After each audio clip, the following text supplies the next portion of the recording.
energizing your soul through the inspired Word of God. This is your daily devotional reading.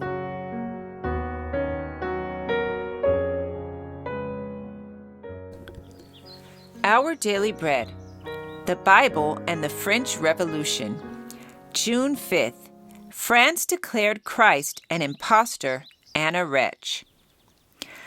I gave my life for thee, my precious blood I shed, that thou mightst ransomed be, and quickened from the dead. I gave my life for thee. What hast thou given for me? I gave my life for thee.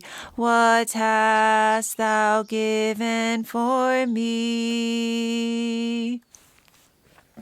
France declared Christ an impostor and a wretch. And when they shall have finished their testimony, the beast that ascendeth out of the bottomless pit shall make war against them, and shall overcome them and kill them. Revelation chapter 11, verse 7. When the news of the massacre reached Rome, the exultation among the clergy knew no bounds. The cardinal of Lorraine rewarded the messenger with 1,000 crowns. The cannon of St. Angelo thundered forth a joyous salute, and the bells rang out from every steeple. Bonfires turned night into day, and Gregory XIII, attended by the cardinals and other ecclesiastical dignitaries, went in long procession to the church of St. Louis, where the cardinal of Lorraine chanted a Te Deum.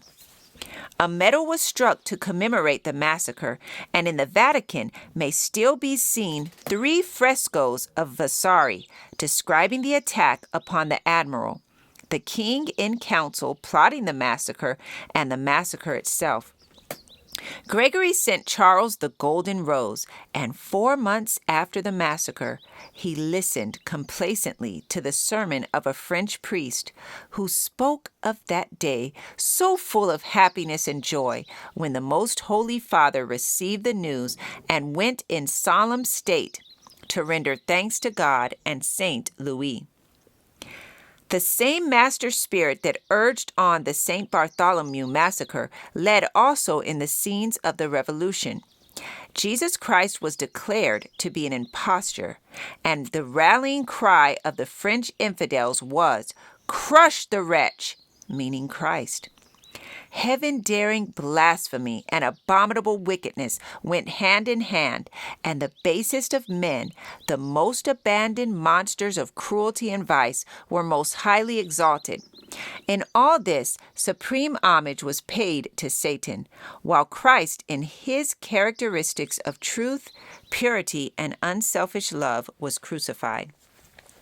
The beast that ascendeth out of the bottomless pit shall make war against them, and shall overcome them and kill them.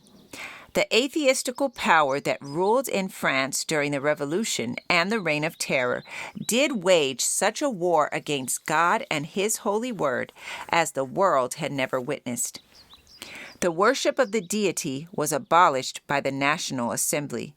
Bibles were collected and publicly burned with every possible manifestation of scorn. The law of God was trampled underfoot. The institutions of the Bible were abolished. The weekly rest day was set aside, and in its stead, every 10th day was devoted to reveling and blasphemy. Baptism and the communion were prohibited, and announcements posted conspicuously over the burial places declared death to be an eternal sleep. The fear of God was said to be so far from the beginning of wisdom that it was the beginning of folly. All religious worship was prohibited except that of liberty and the country. The constitutional bishop of Paris was brought forward to play the principal part in the most impudent and scandalous farce ever acted in the face of a national representation.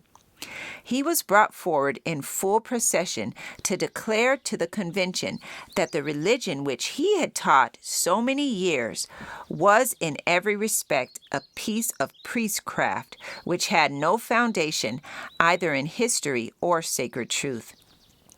He disowned in solemn and explicit terms the existence of the deity to whose worship he had been consecrated, and devoted himself in future to the homage of liberty, equality, virtue, and morality.